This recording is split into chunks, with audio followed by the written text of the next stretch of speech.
Hi friends, Haya Grossberg here, and this is a bit about procrastination and how we procrastinate, and how the mainstream media co-ops our consciousness into procrastinating, but what we can do about it. So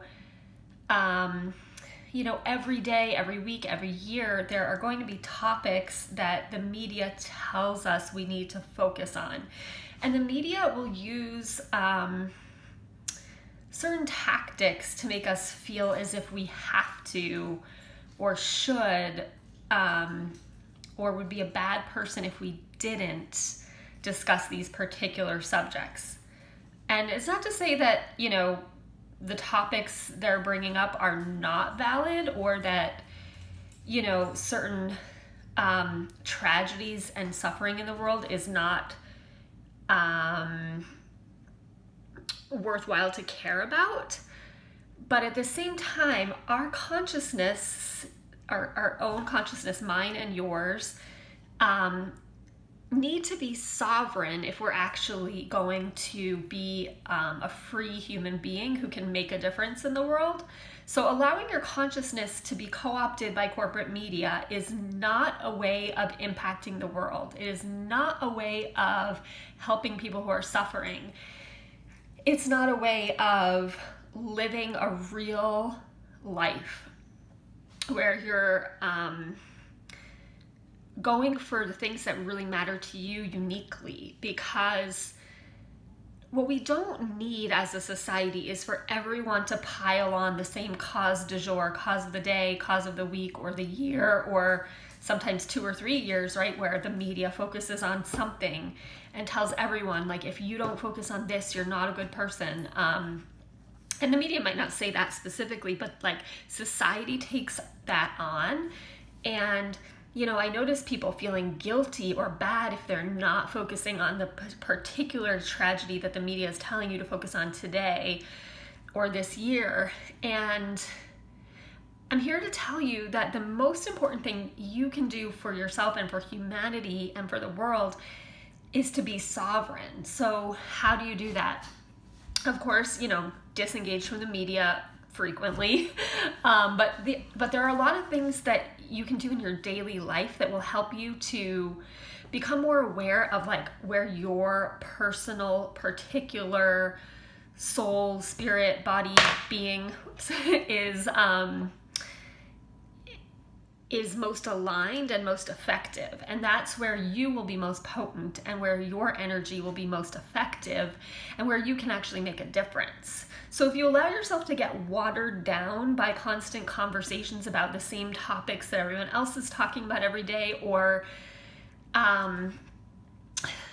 like topics that you personally don't feel a specific charge around, and there's a lot of guilt tripping in the media and in society where it's like, you should care about this because everyone else does right now. And if you don't, you're not compassionate, not empathic, not a good person. You're selfish, you're, self-absorbed in your own world, whatever. But it's not true. And there's actually nothing wrong with being selfish or self-absorbed or in your own world to a certain extent, because that is how you can find what your potent medicine is for the world. We don't need like millions of people all talking about the same thing but not doing anything. We need every single person, you included, me included, to find like what that spark is that activates us, because it's different for each of us. So if you notice everyone or like 80% of the people talking about the same topic, that is a sign that these people are not checking in with themselves. They're procrastinating, they're distracting themselves, they're not,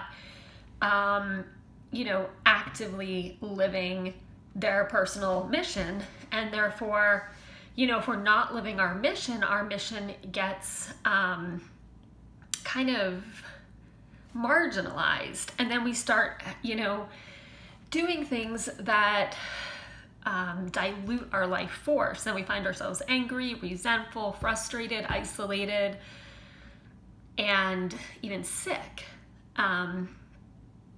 So the best thing you can do, regardless of what the tragedy du jour is to stay focused on your dream and what matters to you. So again, I was going to share some practices like meditation, journaling, art, are some ways to, and doing those every single day, at least once, preferably twice for some of them, or spending time in nature, going for a walk by yourself.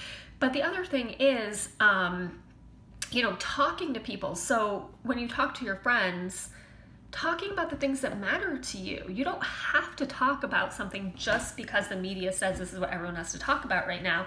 So how do we shift the topic of conversation when everyone wants to talk about something that's like a dilution, like a diluted, it's something that's diluting our energy because there's nothing we can do about it. It's not really aligned with us personally, specifically.